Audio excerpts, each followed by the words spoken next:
Bismillahirrahmanirrahim. Assalamualaikum warahmatullahi wabarakatuh. Perkenalkan, nama saya Andi Alivia Amalia dengan NIM 4524091029 dari kelas C Fakultas Psikologi Universitas Bosowa. Baiklah, untuk kesempatan kali ini saya akan membahas materi tentang menjadi seorang yang berketuhanan. Nah, sebelum lanjut ke materi, kita perlu ketahui dulu bahwa apa sih pengertian dari spiritualisme itu. Menurut Kamus Besar Bahasa Indonesia, spiritual berhubungan dengan atau bersifat kejiwaan, rohani batin, spiritualisasi, pembentukan jiwa. Penjiwaan spiritualisme satu aliran filsafat yang mengutamakan kerohanian. Ia menumpahkan perhatian pada ilmu-ilmu gaib seperti mistik dan kepercayaan untuk memanggil roh-roh yang sudah meninggal. Nah, spiritisme aktor utama dalam sejarah sesungguhnya adalah manusia. Adapun Ginanjar berpendapat bahwa spiritualitas merupakan energi dalam diri yang menimbulkan rasa kedamaian dan kebahagiaan yang tidak terperinci yang senantiasa dirindukan kehadirannya. Dalam perspektif Islam, spirit sering dideskripsikan sebagai jiwa halus yang ditiupkan oleh Tuhan ke dalam diri manusia. Al-Qushairi dalam tafsirnya Lataif al-Isyarat menunjukkan bahwa roh memang latifah atau jiwa halus yang ditempatkan oleh Tuhan dalam diri manusia sebagai potensi untuk membentuk karakter yang terpuji. Roh merupakan fitrah manusia yang dengan roh manusia mampu berhubungan dengan Tuhan sebagai kebenaran sejati atau al-hakikah. Karena adanya roh, manusia mempunyai bakat untuk bertuhan. Artinya, rohlah yang membuat manusia mampu mengenal Tuhan sebagai potensi bawaan sejak lahir. Dengan adanya roh, manusia mampu merasakan dan meyakini keberadaan Tuhan dan kehadirannya dalam setiap fenomena di alam semesta ini. Atas dasar itulah, sebenarnya manusia memiliki fitrah sebagai manusia yang bertuhan.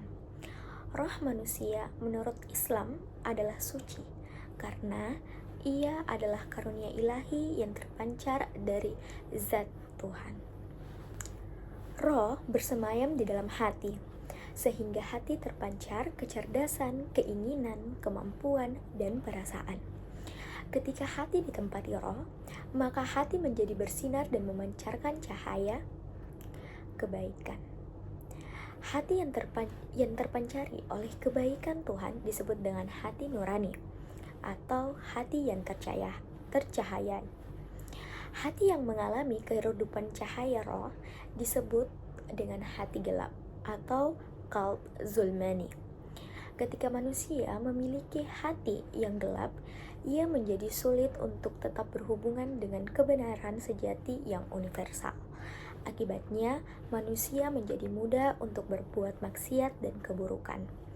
Roh atau spirit membuat manusia dapat mengalami pengalaman batin atau sering juga disebut dengan pengalaman rohani. Dan setiap manusia tentu mengalami pengalaman-pengalaman rohani yang beraneka ragam. Kata Tuhan dalam bahasa Indonesia merupakan terjemahan dari kata Lord dalam bahasa Inggris, Señor dalam bahasa Latin, dan Señor dalam bahasa Portugis, dan Maulaya atau Sayyidi di dalam bahasa Arab.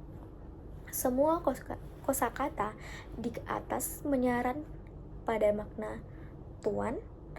Kata Tuhan disinyalir berasal dari kata Tuan yang mengalami gejala bahasa paramaswai atau penambahan bunyi H, sehingga dengan diberi tambahan bunyi H seperti empas menjadi hempas, embus menjadi hembus, Tuan menjadi Tuhan. Manusia adalah makhluk ciptaan Tuhan yang Maha Esa yang diberikan hak dasar, yaitu hak asasi manusia yang bersifat universal, dan sebagai makhluk yang pasti memiliki kebutuhan rohani yang harus dipenuhi dengan cara beribadah dan selalu mengingat kepada Yang Maha Kuasa. serta sebagai makhluk sosial yang pasti ingin memenuhi segala kebutuhannya baik secara primer, sekunder, maupun tersier. Dan setiap kegiatan yang dilakukan oleh manusia membutuhkan motivasi. Motivasi adalah cara agar manusia untuk menjaga keseimbangan hidup dan juga kebutuhan tentang agama adalah kebutuhan yang tidak bisa terlepas dari kehidupan sehari-hari. Karena manusia adalah mengakui kekuatan, kebesaran Tuhan yang Maha Esa. Manusia bertuhan adalah manusia yang diliputi rasa keyakinan dan rasa persaudaraan. Manusia yang tidak bertuhan adalah manusia yang selalu terbawa oleh nafsu-nafsu dan watak. Kepercayaan kita kepada Tuhan sangatlah beragam. Ada yang sangat mempercayai Tuhan ke dalam dasar hatinya, sehingga apabila disebutkan namanya, hatinya akan bergetar. Ada juga yang hanya sekedar percaya saja tentang Tuhan mereka, tanpa adanya pemahaman yang benar tentang Tuhan mereka. Tetapi ada juga yang tidak mempercayai tentang Tuhan yang biasa kita kenal dengan istilah ateisme. Mereka ini biasanya adalah orang yang sombong, misalkan mereka merasa tidak perlu bertuhan karena mereka bisa mengatasi segala kebutuhan sendiri, atau dikarenakan mereka malas berpikir dan tidak mau repot karenanya. Tetapi sesungguhnya tidak seseorang pun yang benar-benar tidak bertuhan. Karena sesungguhnya makna bertuhan itu adalah menempatkan sesuatu menjadi pusat dan tujuan bagi kehidupan seseorang. Seseorang yang sangat tergila-gila dengan hartanya itu sudah menandakan bahwa dia telah mengagung-agungkan hartanya tersebut. Sehingga ia menganggap bahwa harta yang berlimpah itulah yang dapat memenuhi segala kebutuhannya. Jadi sangatlah jelas bahwa sesungguhnya tidak satu manusia pun yang tidak bertuhan. Sebagai makhluk Tuhan, manusia bisa memiliki ciri-ciri sebagai berikut. Yang pertama, yaitu melaksanakan apa yang diperintahkan dan menjauhi apa yang dilarang oleh Tuhan. Yang kedua, menyadari bahwa alam semesta adalah ciptaan Tuhan. Dan yang ketiga, yaitu manusia memiliki keterbatasan pengetahuan yang sulit dijelaskan. Ciri-ciri tersebut dapat kita temukan dalam kehidupan sehari-hari.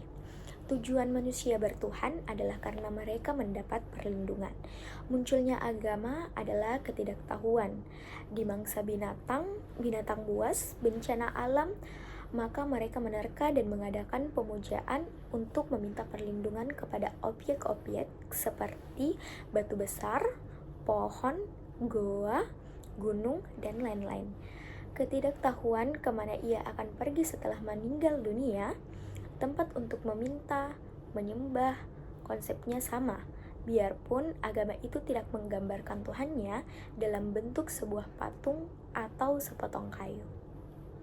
Selama manusia memiliki indikator keimanan, walaupun ibarat sinyal HP tinggal segaris saja, ia tetap dikatakan beriman.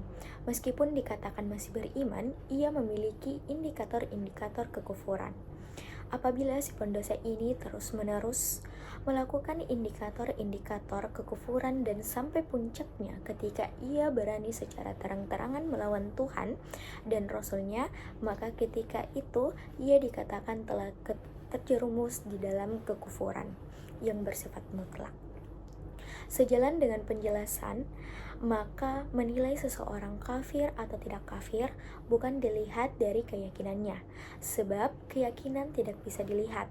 Yang dijadikan patokan untuk menilai keyakinan dan kekufuran seseorang adalah amalnya, sebagai indikator yang praktis yang bisa diukur.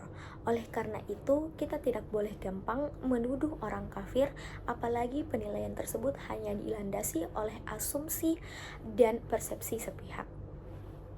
Iman terbentuk karena peran Tuhan dan manusia. Peran Tuhan dalam pembentukan iman terletak pada karunia-Nya berupa akal dan potensi berkebutuhan yang disebut dengan roh. Karena adanya akal dan roh inilah manusia mempunyai potensi keimanan kepada Allah. Namun, mengingat potensi tersebut harus dipersepsi dengan cara tertentu sehingga menjadi keyakinan, maka iman pun dibutuhkan peran manusia.